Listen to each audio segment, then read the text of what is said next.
Hello, everybody, and welcome back. When it comes to investing in China, international investors have many questions. So today we talk to an expert about his views on the Chinese bond market.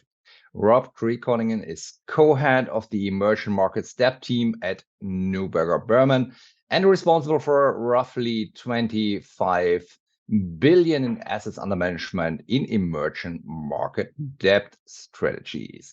A warm welcome to Rob Drijkoningen. Thank you. Rob, international investors have pulled a lot of capital out of China due to geopolitical uncertainty and the more aggressive stance of the Communist Party.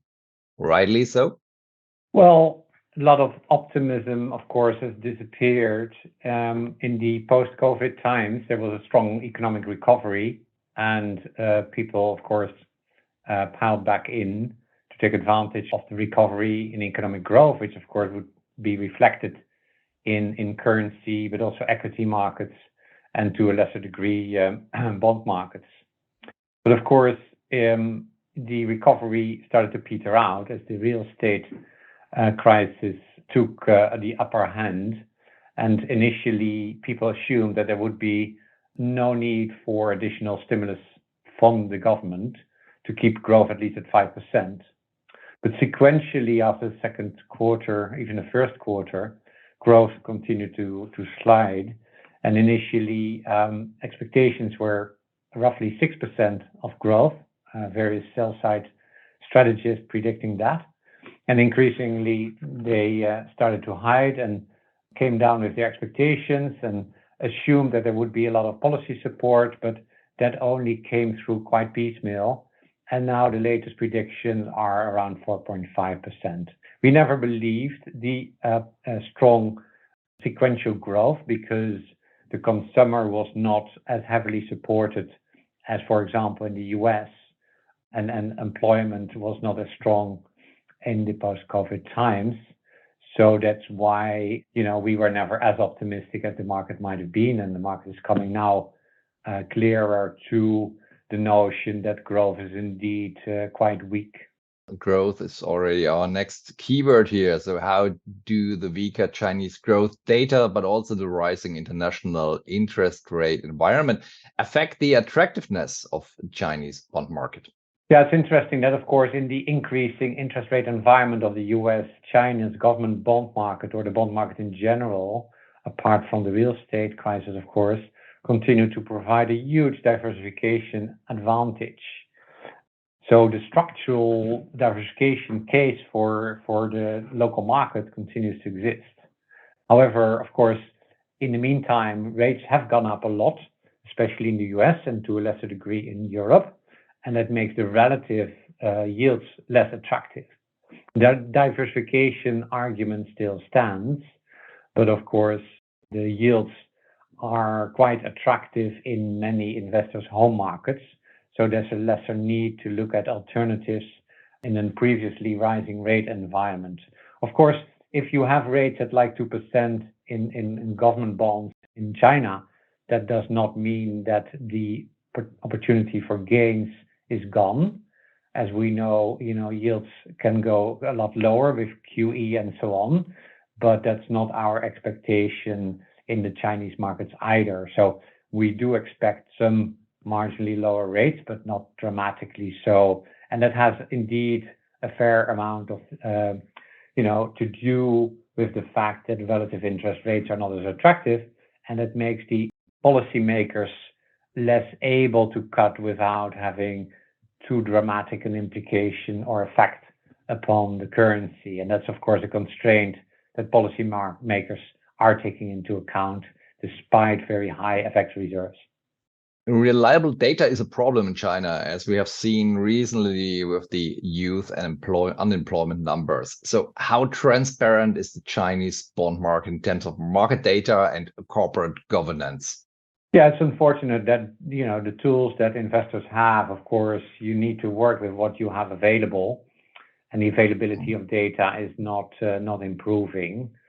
Also, due to data security issues, that are not initiated by, say, the capital markets regulator per se, but has a lot to do with data security that is coming in from a different level. So the transmission of data is certainly not optimal, apart from the fact that data quality has always been an issue.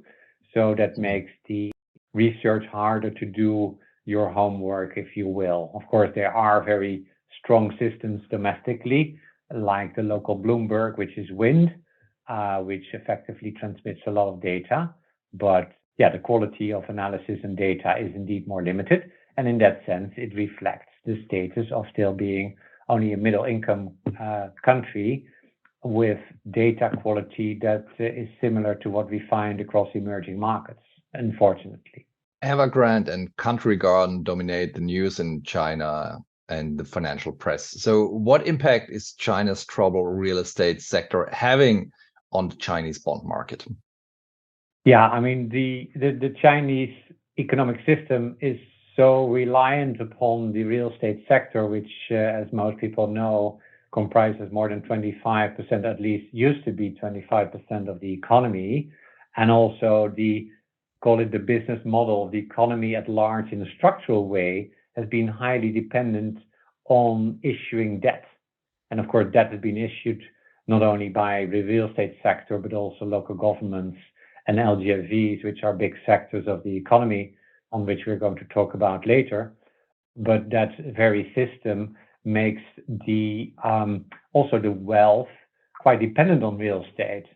And we know that roughly 70% of household wealth is captured by real estate investments. So it's hard to instill confidence in the consumer's mind when so much of their capital is tied up in real estate. So as long as real estate continues to slide and it continues to get worse than we also anticipated, it's hard to see a meaningful recovery anytime soon. And it makes predictions for next year's growth also more limited. But to get to the point on the defaults of these names, one of the big problems is, of course, that we are looking at a massive amount of assets which are coming to the market. So that makes it a buyer's market in the first place. That makes it harder to come out of it. But also the fact that the bankruptcy procedures are not very developed, very opaque, and there is not a level playing field between onshore and offshore, and that makes the recovery more postponed and harder to predict. You already mentioned China's local body. So how is China's rising local government debt impacting the bond market? And is this segment something you look in as an investor? We only look at it from a macro perspective because actually the local government bonds that are issued are quite illiquid. It's a huge part of the market. It's about as large as the central government bond market, together with provincial bonds and municipal bonds. But typically, these bonds are issued at a small spread over government bonds and then locked up in the vaults of the banks. So they are hardly traded, and the yield spread typically at which they're issued is very low. So it is a segment that we look at, but not generally invest in, but more looking at from a macro and policy implication as to how economic growth is likely to evolve with the importance of governments, local governments, in the process of reestablishing growth, because it's one of the instructions areas where the central government, asks the local governments to impose certain policies and therefore have to be financed by the local government bonds, for example, or special local government bond issuance, for example. And that's where the macro effect is important for us, but not the bonds per se.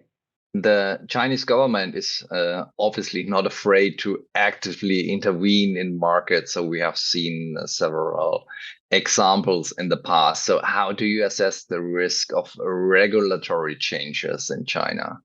Yeah, of course, we are coming from a period in which there was quite some heavy-handed involvement and restrictions on sectors, not only in real estate initially, of course, in the degree of leverage in the system, but also on IT, education, gaming, and so on.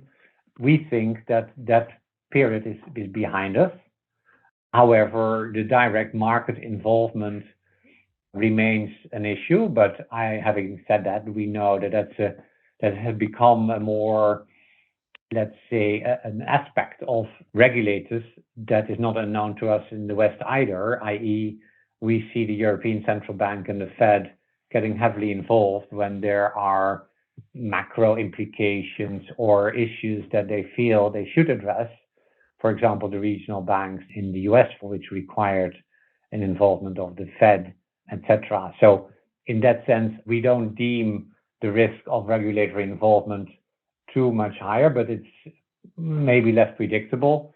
But it certainly came back from the heavy-handedness that we've seen before, because they do appreciate the evolution of the capital markets and get them towards more efficient and useful capital markets per se.